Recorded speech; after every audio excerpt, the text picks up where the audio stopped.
오늘은 엄마라면 누구나 고민이고 정말 최대의 관심사 아토피예요.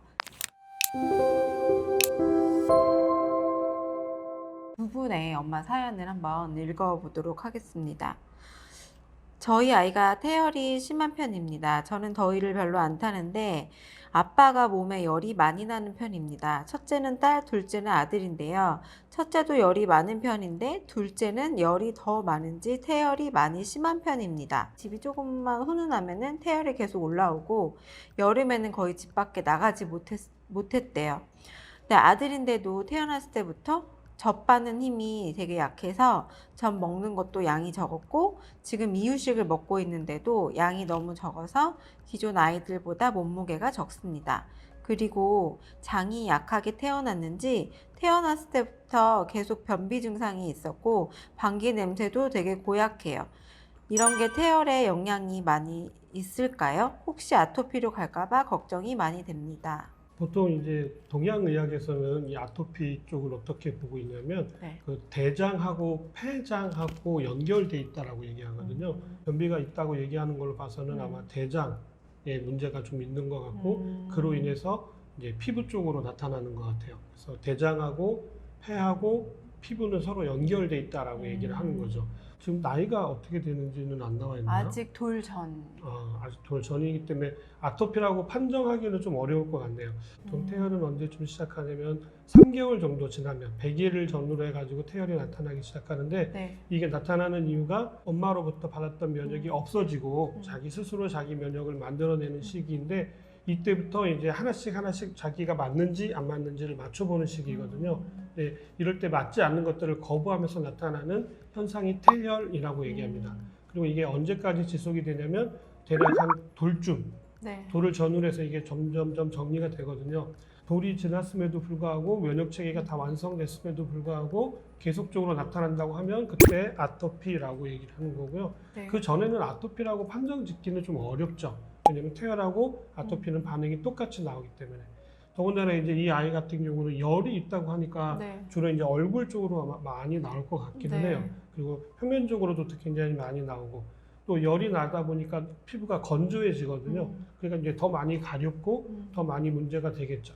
그리고 기본적으로 이런 아이들이 많이 힘들어할 때는 팩을 해주는 것도 굉장히 도움이 될 수가 있어요. 어떤 팩이요? 예, 어찌됐든 이게 표면에 열이 나기 때문에 팩을 해주면 도움이 되는데 제일 많이 권장해드리고 싶은 건 감자팩입니다.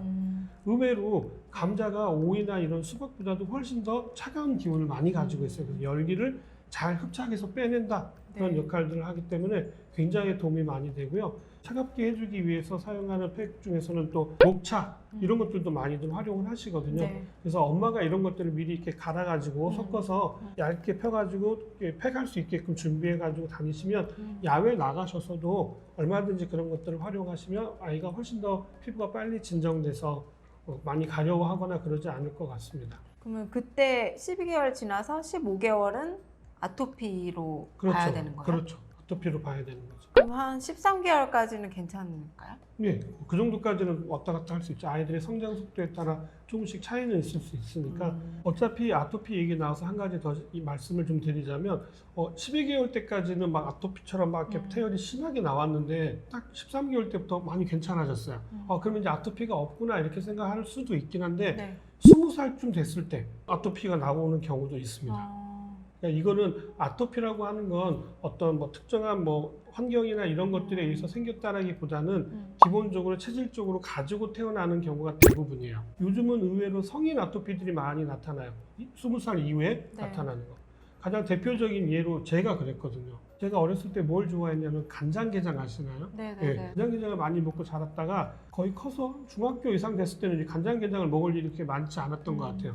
쭉 못 먹다가 군대를 갔어요. 근데 군대 갔다 와서 첫 휴가 나왔을 때 한정식 집에 갔는데 간장게장이 나온 거예요. 그래서 또 원래 군대에 있으면 뭐든지 다 맛있잖아요. 그래서 근데 좋아하는 게 나오니까 얼마나 먹고 싶었겠어요. 그래서 제가 간장게장을 막 정말 개눈 감치듯이 막 먹었는데 딱 먹고 나서 한 30분 정도 지났을까?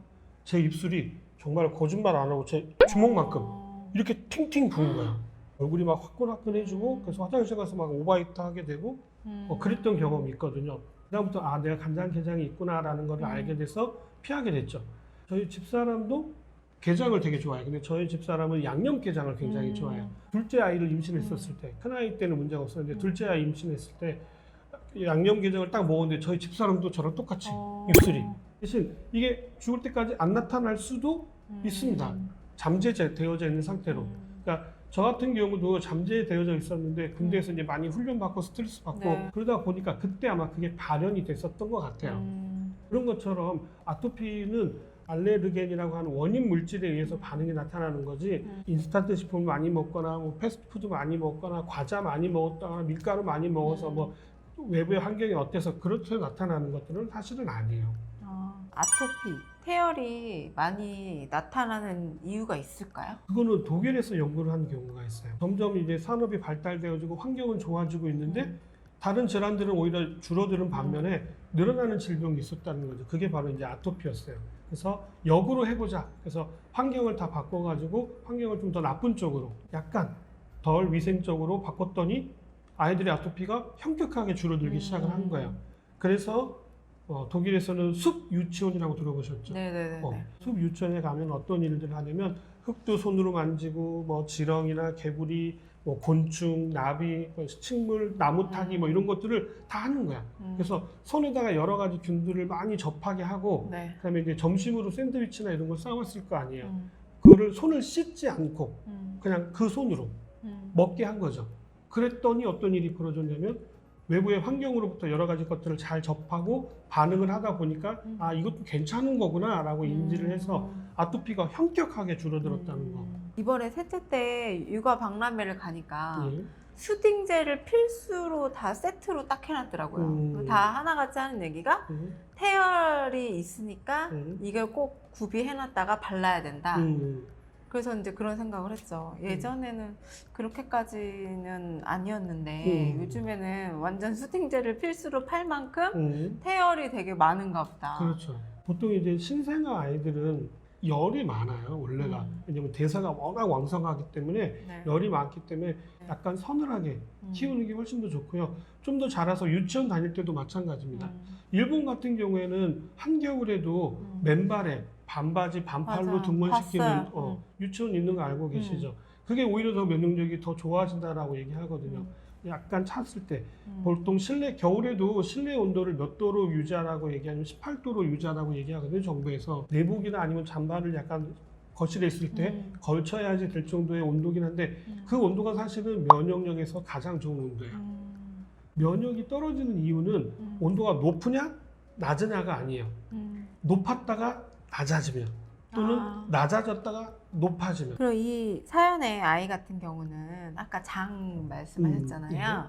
그러면 뭐 이유식을 먹을 때 조금 더 식이섬유를 많이 그렇죠. 해서 예. 먹이던가 아니면 아이가 먹을 수 있는 유산균 같은 거를 먹이면 좀 도움이 많이 훨씬 될까요? 도움이 되죠. 예. 그래서 사실 이런 아이들을 위해서 필요한 게그 비오비타 아니면 뭐 미아리산 아이지 뭐 이런 것들이 사실은 필요한 거죠.